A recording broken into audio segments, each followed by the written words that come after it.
Hello, everybody. My name is Jim Farmer. I'm the festival director of Eldon Film, Atlanta's LGBTQ Film Festival. This is our 38th year of presenting stories from around the world. And our drama shorts program is always such an amazing program. It's also our Oscar qualifying category. So we're very, very excited about the films this year. Um, Drama short screens up Sunday, October 5th at 5:15 at the Midtown Arts Cinema, followed by a very brief streaming window. And we have several of the filmmakers here. So I'm going to let our filmmakers introduce themselves, talk a little bit about their projects, and we'll go from there. We want to start with Alexandra, Natalie. Sure. Thank you so much for having us. And it's so nice to put a face to the name because we've exchanged a few emails now. Yeah. So I'm Natalie Musteata. I'm Alexandre Singh.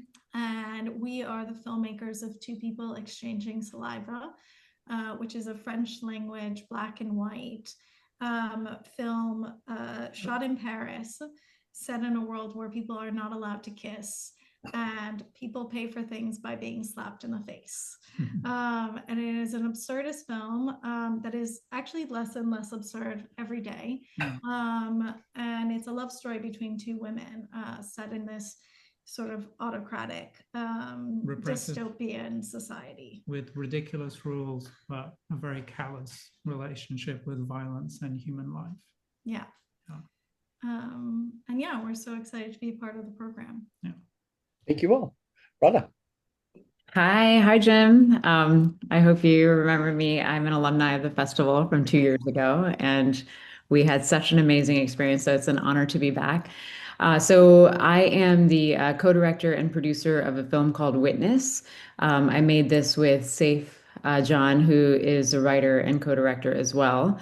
And it's about this Pakistani imam who faces a moment of crisis in accepting someone who he feels has been like his son until he realizes that he is trans. And there's a specific incident that happens within the film in which there's a very clear delineation between a male versus a female in a wedding called a nikah.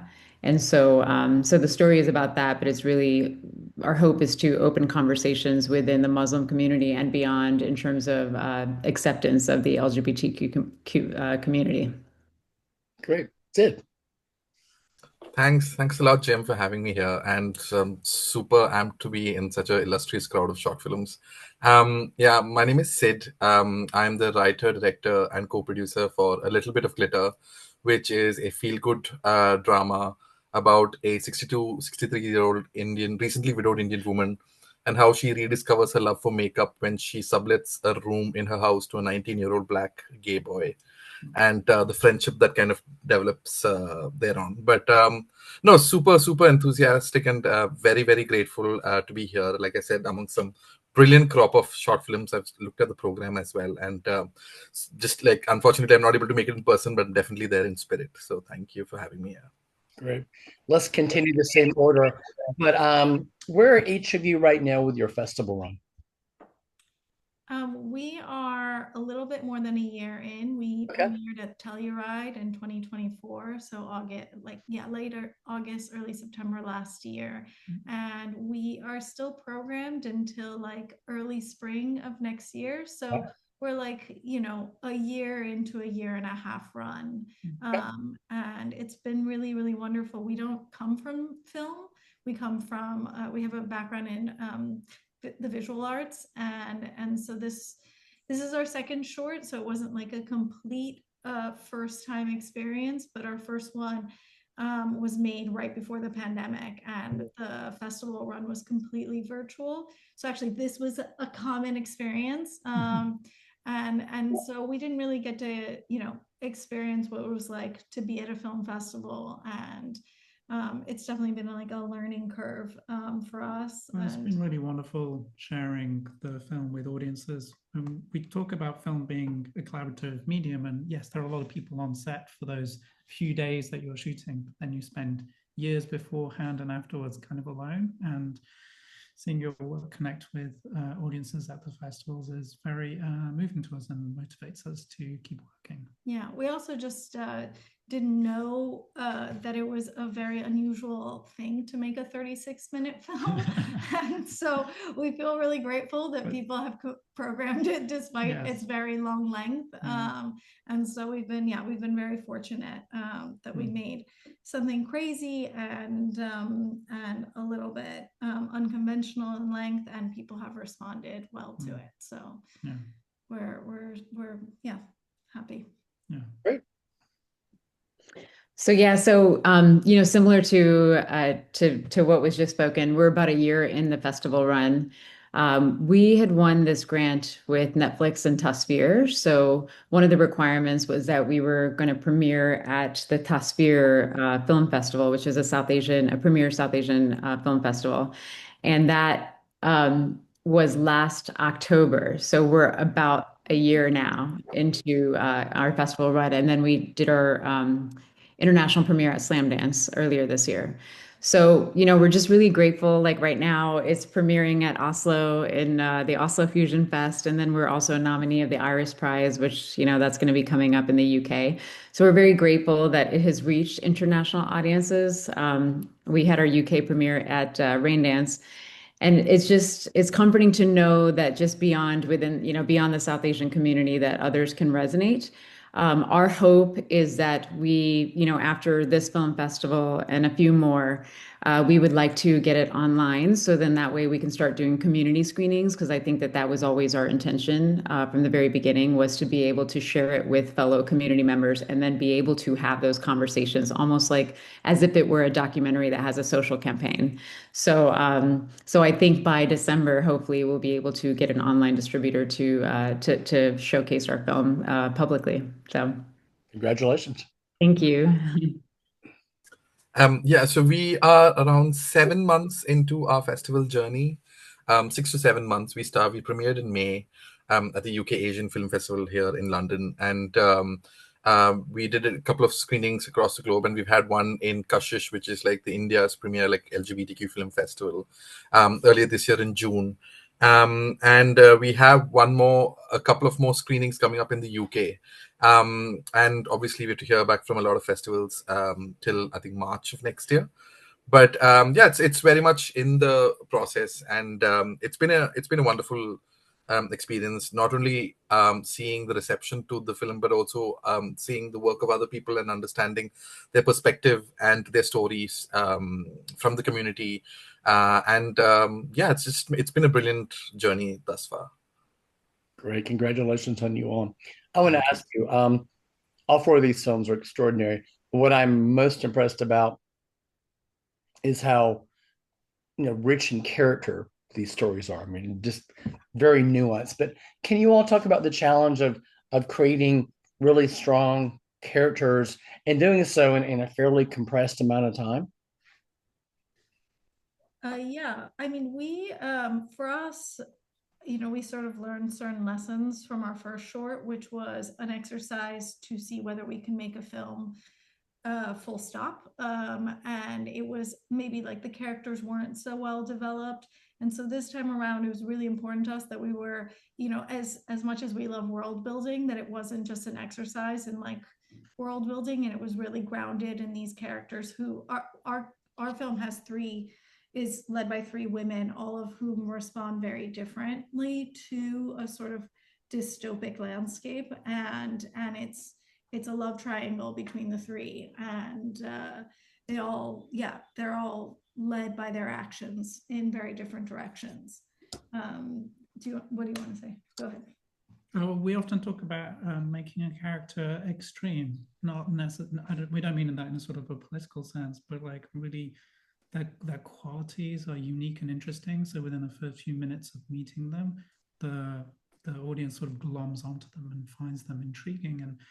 And characters really exist in relationship with one another. So when they're in love with one another, when they're jealous of one another, Henrik Ibsen, the playwright, talked a lot about how he would choose his characters a little bit like the different notes on the string of a violin. And so we spent a lot of time thinking about who our characters are, what notes they are, and how they will resonate with one another.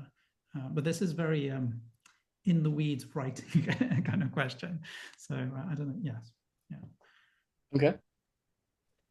Yeah, so I've been fortunate to make narrative films before this one. So I had the chance to practice working with actors, and that's my favorite thing of directing is being able to have the chance to rehearse as well as really just understand the wants, needs, the objectives, and things like that. And for this film, we were very fortunate to have Farhan Tahir, who is such an accomplished actor. And he was such a delight to work with, someone that I will be continuing to work with. And then Sean Dasani, who is actually going to be at the festival, Jim. So you'll hopefully, I'm excited for you to meet him. Great. He's this amazing trans actor, and he's someone that I'd known before. And the two of them, it was just this incredible dynamic between them from the moment that they met. And it was important for this specific story to have it from the perspective of the imam who faces this moral conflict. Mhm. And that was my way into the story. Whereas Saif's way into the story was a reimagining of his own personal experience of a trans man praying in the men's section of the mosque. Mhm. His way into the story was Sean. And so we both worked really closely together to essentially make sure that the actions and the character driven emotions were subtle, but at the same time hitting on the aspects of the Muslim culture, the speaking the Arabic language as well as the Quran and things like that. We worked very closely together to dial into those nuances, and as well as the kid at the very end of the film who kind of helps tie everything together. So yeah, I mean, directing actors is my favorite thing. So I was very grateful that I was able to put that to practice in this film. Great, thanks. Yeah, so with mine, I think I when I was developing the story itself, I knew I wanted it to be told from the perspective of an ally and how the impact of somebody from the community has an impact on an ally, and that too with such a distinctive kind of person. Like it's a 63-year-old recently widowed Indian woman who perhaps is not exposed herself to this kind of a community that very often. Even in the backstory of her, she's just recently shifted to London. She's not been here, so it's not something that she's so used to. But at the end of the day, it is just about how open that she is to people, regardless of race, sexuality, or anything. And I'm personally driven towards stories where there is an intersection of people from different walks of life. Like I love that, like taking a fish out of water and placing them somewhere else is something I'm very very fascinated about, and that's exactly what I wanted to do. Like I had never seen a film when an elderly Indian woman and a young British black gay boy had ever interacted together, and I was like, okay, what if I put these two together, and how in some sense they both need each other, they both complete each other. They both it's not just a one-way transactional relationship. Both of them very serendipitously kind of invest in each other, and I think that's where I came towards with the story. And I was blessed with two wonderful actors, a very fantastic theater actress from India, Marathi actress called Sushma Deshpande, who's acted in many other queer films. And she did come all the way to London from India for this film. And obviously we had Jordan, who plays Nick. And thankfully, they both gelled so well together because so much of this film kind of was on their shoulders. And we never had any kind of like a table read, or we never had any kind of like an online meeting before, she flew in. So I was a little scared initially when we were before shooting, but then the moment they met and we started working together, I was like, this is good. So yeah, that's where. All right, final question. Can you talk about the importance of having queer themes in your work at a time in our country, in the US, where there's such, political turmoil and people in our community are being denied rights. People want to make us invisible. But can you talk about the importance of having these stories at this time? Yeah, I mean, for us, we kind of already saw that things were going in the wrong direction while we were writing this. Our original influence was actually the women's movement in Iran. Our main actress, Zara Amir Ebrahimi, is from Iran, and she's been exiled in Paris for the last decade. And we saw how, I mean, there were parallels between like the retraction of so many different civil rights in the United States and then things that are much more extreme in other parts of the world. But we felt like it was really important to tell this story, which is, you know, on its surface a fantasy, but really when you look at it more deeply, is completely relevant in today's world. Yeah. So in the film, there's an enormous taboo around kissing, and people who kiss or brush their teeth or visit a dentist are treated or abhorred and treated as the other very, very strongly. And in a sense, the film codes for the queer experience, but almost ironically, as a reverse, within this universe, queer relationships are not the issue, as it were, because we wanted to, in one hand, normalize queer relationships by just putting them on the screen, and for it to be completely normal in this world. And at the same time, it's clearly it's what it's about. Yeah. And that was the part of the reason that we cast these actresses, was to underline through who they are the political content of the story. So, for example, Zahra Mir is a very important figure in Iranian cinema, and then Luana Bajrami very iconically played in Celine Sciamma's film Portrait of a Lady on Fire. And so there are these kind of like, and also the film itself also echoes Carol. So there are these sort of layers upon layers upon layers of queer cinema and yeah, love stories between people of the same sex. Yeah. Yeah. Great. Yeah, so I'm just a big proponent of acceptance of marginalized communities and just, you know, voices that are often unheard. And, you know, this is my second queer film, and I'm, you know, from a perspective of an ally, I mean, these are some of the most amazing humans that I've ever had the chance to learn their stories of, and then also be able to collaborate with. So, you know, Safe, this specific story is a reimagining of his own experience, that what if there were opportunities for acceptance so that you can lean into your faith, right? And specifically in his case, the Muslim faith. So I've heard his stories on why, you know, such a story should matter. But, you know, speaking for myself, what we're going through in America is not safe at all, and it's not good at all. And I think that it's up to us, because we're not owned by public media, and we're not owned by these organizations that do seek, you know, certain administration or Republican approval. That I think it's up to us to be able to be that voice for the community when they're otherwise so suppressed and so scared. And so they're so fearful to be able to speak out themselves. So they need allies to be able to help them get their voices heard.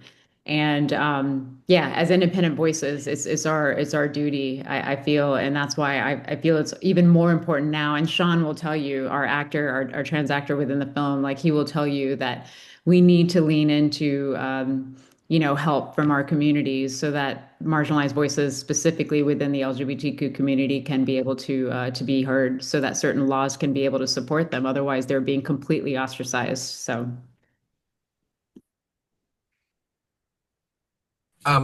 No, I completely agree. And you know, as Radha just said right now, there is a need for telling stories, and a need for kind of empathizing with every other marginalized community out there.